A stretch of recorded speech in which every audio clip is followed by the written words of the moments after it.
We have a new trade update around Vooch. We're going to be talking about these most recent trade rumblings and what this means for the Chicago Bulls. This is your host, Rico Greenhowe, and you have found yourself on another episode of Bulls Digest. And so today we're looking at the most recent trade rumblings around Vooch. Apparently, this has to do with the Atlanta Hawks and a possible trade that may have been discussed with Vooch being swapped for Clint Capela. No draft capital involved. And so it looks like that, according to sources, that the Chicago Bulls have rejected a possible player swap here. This is Vooch for Clint Capela. I think that the key out of this new trade update here is that the Bulls wanted other assets attached. I guess that was not part of the deal, and the Bulls rejected that. And so let's go ahead and start with, if this deal were to happen, did it make sense for the Atlanta Hawks? And so, look, I think that if they're getting Vooch, just for Clint Capela, I think that this absolutely makes a lot of sense for the Atlanta Hawks. I think that, if they're into more of a win now situation, they believe in what they have with Jalen Johnson, with Trae Young, with their last number one pick in the draft or whatnot, I think that it does make sense because with Vooch, we know that he's playing at an all-star level at this point. We know that, he has simply been fantastic this season. And he's not just knocking down the three-point shot. Like, he's doing a terrific job as far as getting inside and really taking advantage of, mismatches and things like that in the paint. Granted, you give him the ball. So once you do give him the ball, he's been taking care of business. 21 points a game, 10.3 rebounds a game, 3.5 assists, 54.9% from the field. And I just think that if he were to go to the Atlanta Hawks, I could imagine that that's really going to open it up for them. I know defensively he struggles, but I think that they do have the players maybe in place that certainly would help him out. And then you would have to think that if you're, in the Atlanta front office and you don't have to give up any draft assets, I feel like that's a win-win situation because, heck, maybe they want to go and extend Vooch for a certain amount of time. I don't know what their plan is. Hey, we don't cover the Atlanta Hawks here, just saying it maybe makes sense for them to make that deal for the Chicago Bulls. And does Clint Capela really make sense for them? Based off what type of system that they run, Clint Capela is definitely not a player that I could see that's going to be in the long-term future. That's number one.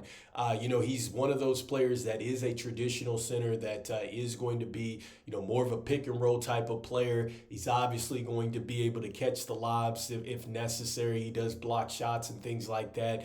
But he's not going to be a player that's going to extend the floor. You know that our new offense is really geared towards getting up and down the floor and shooting the three ball. So I think that maybe is a little bit of an issue, even though you do get some good rim protection probably from Clint Capela at this point in time. But he's on a decline, right? And that's really the difference here because Vooch, I think at this point in time, teams that are trading for him, they're probably gambling man, is he going to be more of on a decline or whatnot?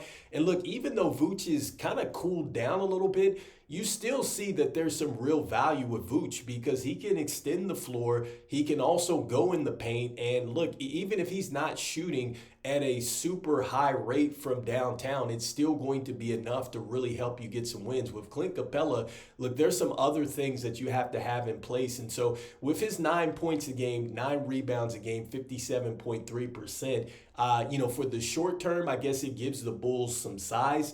I don't know how that would necessarily work as far as, pace and space with Giddey and then, Kobe White and Lonzo, who I think Lonzo would probably make it work because he makes everybody, better. But, I think it would be an interesting fit if they were to do that. But the most important thing out of this is that the Bulls rejected it. And I totally agree with that. I think that they should have rejected it because if you're not talking about draft capital, then you're really not talking about anything because this team needs a different direction. And the only way that they're really going to get a sure direction and really start to really build this team out correctly is they need more draft capital. They need more draft picks now so they can go out there. They can take more bites at the apple, so to speak, to try to get a franchise player. Right now, The Chicago Bulls don't have a franchise player, and I don't know if they're necessarily going to get one in free agency.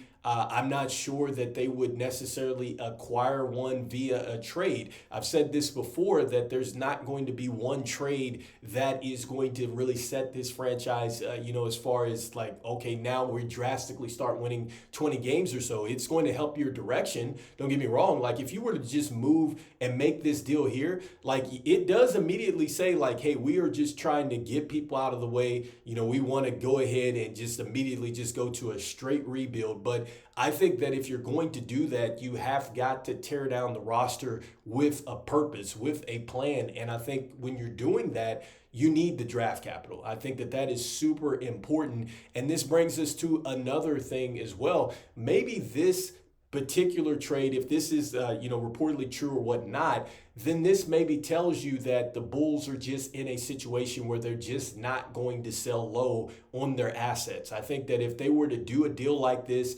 they are basically telling you like, hey, we just want to get rid of them. And I guess when you see this lets you know that that front office, AK, that they do have some value attached and they really do want some assets. And so the question is it the first round? Is it the second round? Or what exactly is it that, AK in this front office wants? I mean, I've said this before, nobody really knows because it's just you hear certain reports, you don't know. This front office, this franchise has really done some things where they've gone ahead and instead of maximizing the true value of the asset, they've let it go down. And then the next thing you know, either that player walks off in free agency or the trade that they do make, it just doesn't net them what they could have. But in this particular situation, if the Atlanta Hawks aren't talking picks, you know that Vooch is a player that certainly is going to come into a situation right now, especially if you are in a win now situation and make a ton of sense.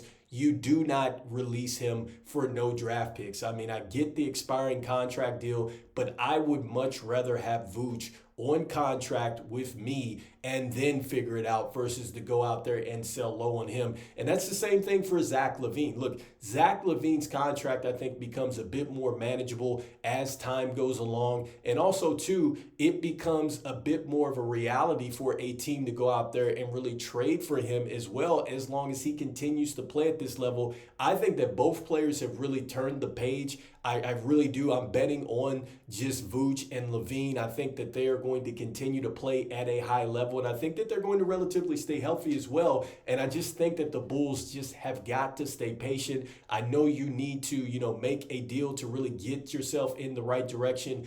Go ahead and start with this youth movement and get your, rebuild or whatever started, but you don't want to do it at the expense where you're selling low. And so anyway, let me know in the comments what you think about this most recent trade update around Vooch. Were the Bulls correct in rejecting this trade if this is what happened? Or do you think, no, you know what, they should have went ahead, traded for Clint Capela and his $22 million that are going to expire at the end of this season? I'd love to know what your thoughts are here. And so before we jump out of here, I just want to thank everybody out there for liking, sharing, and subscribing to the channel. It means a lot to us here at Bulls Digest as we try to reach our goal of 5,000 subscribers by the end of the NBA season out there. Want to let you know about 66.3% of you that watch are not subscribed to the channel. So make sure that you go ahead and you slam dunk on that subscribe button like Modest was zealous.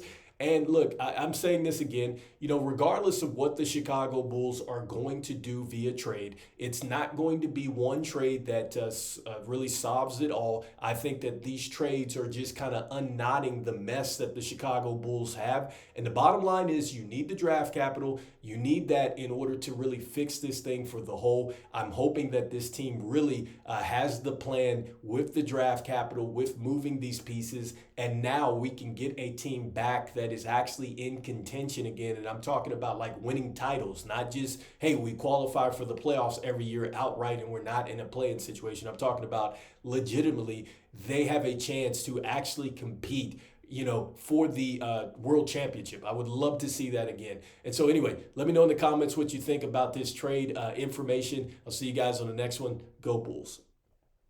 Peace.